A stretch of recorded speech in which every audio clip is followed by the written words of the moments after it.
বছর জুড়ে ঘরে রেখে দেওয়া মান কচু দিয়ে আমি আজকে রেসিপিটা করলাম। অবশ্যই একবার হলো তোমরা ট্রাই করবে এই রেসিপিটা, আর আমি কিভাবে করলাম একবার হলো বন্ধুরা দেখে নেবে। এই যে এটা হচ্ছে মান কচু, আমি রেখে দিয়েছিলাম অনেক আগে, সিজনে যে মান কচুটা হয়েছিল তখন এটাকে উঠিয়ে আমি রেখেছি। আর কিভাবে রাখলাম ওই রেসিপিটা আমি আরেকটা দিয়ে দেব, তোমরা অবশ্যই আমার চ্যানেলে চেক করে নেবে। তো এখন এটাকে আমি গুঁড়ো করে নেব, কারণ এটা টুকরো টুকরো করা আছে। এতটুকুই আমার যথেষ্ট। তো একেবারে মিহি করে গুঁড়ো করে নিয়েছি, দেখতে পাচ্ছ। নমস্কার বন্ধুরা, গৌরী রেসিপি অ্যান্ড ব্লগ চ্যানেলে নতুন আরেকটা রেসিপি দেখার জন্য সবাইকে অনেক স্বাগত। চ্যানেলে নতুন বন্ধু হয়ে থাকলে চ্যানেলটাকে সাবস্ক্রাইব করে পাশে থাকবে। আর পুরনো বন্ধুদের বলছি রেসিপিগুলো ভালো লাগলে লাইক কমেন্ট শেয়ার করবে। আর প্লিজ নতুন পুরনো সবাইকে বলছি স্কিপ করে কেউ দেখবে না, ভিডিও রেসিপি ভালো লাগলে লাইক কমেন্ট শেয়ার করে পাশে থেকো। কড়াইতে আমি গরম জল বসিয়ে দিয়েছি, গরমটা হয়ে গেছে। তো এখন আমি ওই যে কচুর গুঁড়ো করে রেখেছিলাম মান কচুর গুঁড়োটা, ওইটা আমি এই গরম জলে দিয়ে দিয়েছি। এই পর্যায়ে একদম নাড়াচাড়া বন্ধ করা চলবে না যতক্ষণ না জলের সাথে এগুলো মিশে যাচ্ছে। কিন্তু ঠান্ডা জলে দেওয়া যাবে না, ঠান্ডা জলে দিলে গলা ধরতে পারে, চুলকাতে পারে। এখন দেখো বন্ধুরা, আমি ওটাকে সেদ্ধর জন্য রেখে দিয়েছি কম করে 15-20 মিনিট আমি সেদ্ধ করে নেব, যাতে এটা আগের মতো হয়ে যায়, যেহেতু এটা আমি শুকিয়ে রেখেছিলাম।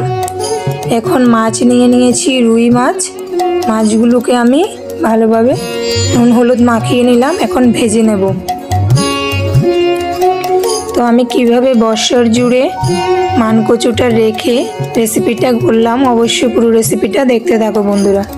আশা করি তোমাদের খুব ভালো লাগবে। আর এভাবে না খেলে অবশ্যই একবার হলো এই রেসিপিটা করে খাবে।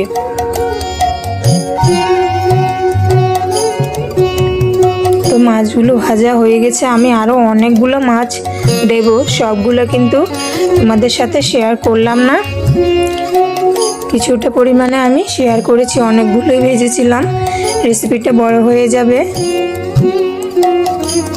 এই পর্যায়ে দেখো মোটামুটি ওটা 15-20 মিনিট সেদ্ধ করে নিয়েছি, অনেকটা ঘন হয়ে গেছে। এখন এখানে আমি কিছু জিনিস অ্যাড করে নেব।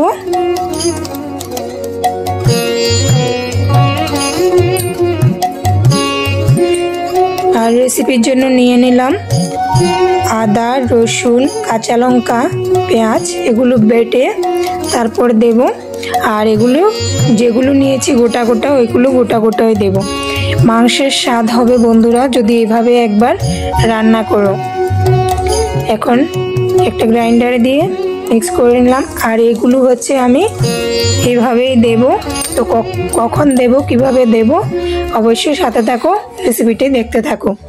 এখানে 4টে গোটা রসুন, 4টে গোটা পেঁয়াজ নিলাম। এই গোটা রসুন গোটা পেঁয়াজগুলো দিলে কিন্তু খুব দারুণ লাগে খেতে। তো দেখো পেঁয়াজটা যাতে ভিতরে ভালোভাবে সেদ্ধ হয় সেজন্য আমি মাঝে মাঝে একটু একটু কেটে দিয়েছি। সবগুলো পেঁয়াজ এভাবে মাঝে মাঝে একটু একটু কেটে দিয়েছি। আর কিছুটা নিয়েছি গোটা রসুন। এভাবে রসুন পেঁয়াজগুলো দিয়ে দিলে কিন্তু দারুণ লাগে এই রেসিপিটা। আর এখানে নিয়েছি শুকনো শিমের বীজ, এই বীজগুলো আমি সেদ্ধ করে দেব। এটা হচ্ছে আলাদা, যদি তোমরা চাও দিতে পারো, না হয় নাই দিতে পারো, আমার ভালো লাগে তাই আমি দিলাম। যদি আমার মতো করে খেতে চাও তাহলে অবশ্যই এটা দেবে। তো আমি বীজগুলোকে ধুয়ে নিয়েছি, ধুয়ে এখন সেদ্ধ করে নেব ভালোভাবে। আর দিয়ে দিলাম কিছুটা সজনের ডাঁটা, 2টা মতো সজনের ডাঁটা দিলাম। পুরোটাই এটা অপশনাল, তোমরা চাইলে দিতে পারো, আর চাইলে না দিতে পারো।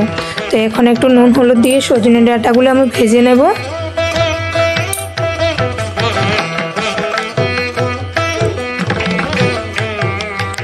কচুটা যদি চুলকায়, সজনের ডাঁটা এসবগুলো কিন্তু গরম, তো এগুলো দিলে কিন্তু কচু আর চুলকায় না।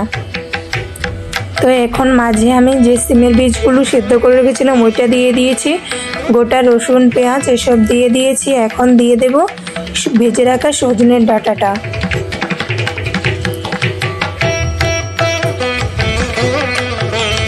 এই পর্যায়ে কিন্তু আমি কিছুই দিইনি, এখনো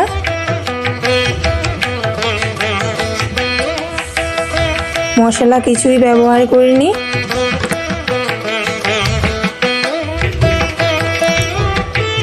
এটা অনেকটাই সেদ্ধ হয়ে এসেছে বন্ধুরা, দেখে নাও। তো চলো রেসিপিটার জন্য এখন তেলে দিয়ে দিচ্ছি। আমি পরিমাণ মতো তেল নিয়েছি, একটু বেশি পরিমাণেই দিলাম।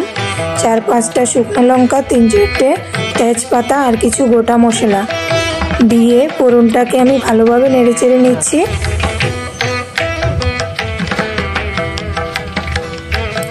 ফোড়নটা কিছুটা হয়ে এসেছে, এখন যে পেঁয়াজগুলো আমি রেখেছিলাম ওই পেঁয়াজগুলো দিয়ে দেব।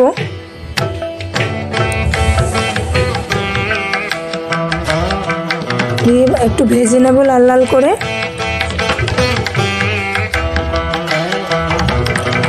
আমি কিন্তু কাঁচা মশলাটা অ্যাড করব না, আমি এখানে তেলে ভেজে মশলাটা অ্যাড করব।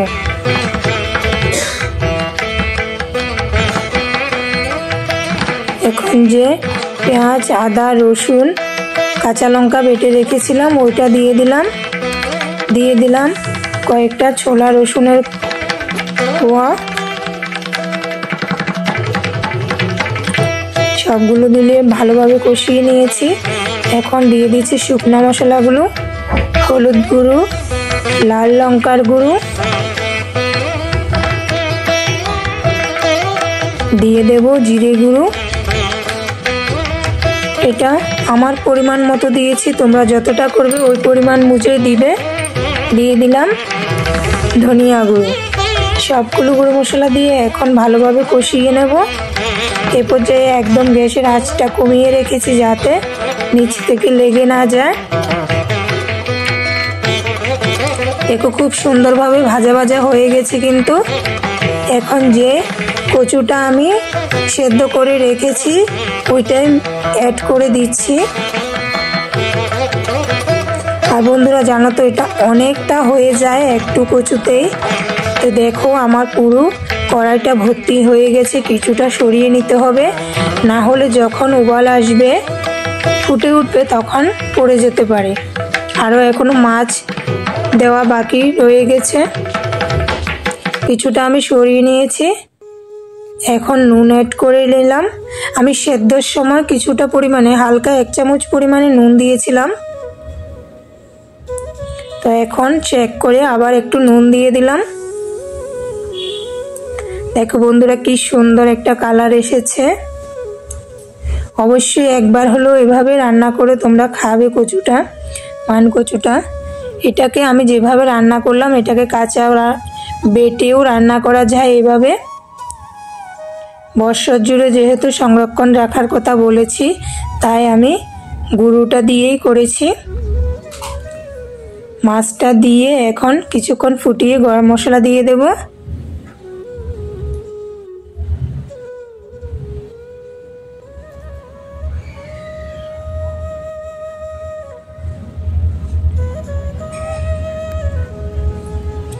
অনেকটা ঘনত্বর হয়েছে বন্ধুরা, তোমরা চাইলে এটাকে শুকনো শুকনো করেও রান্না করতে পারো, কিন্তু আমার একটু ঝোলটা ভালো লাগে তাই এভাবে রান্না করেছি। তো আমার আজকের রেসিপিটি তোমাদের কেমন লেগেছে অবশ্যই কমেন্টে জানাবে। ভালো লাগলে লাইক কমেন্ট শেয়ার করে পাশে থাকবে।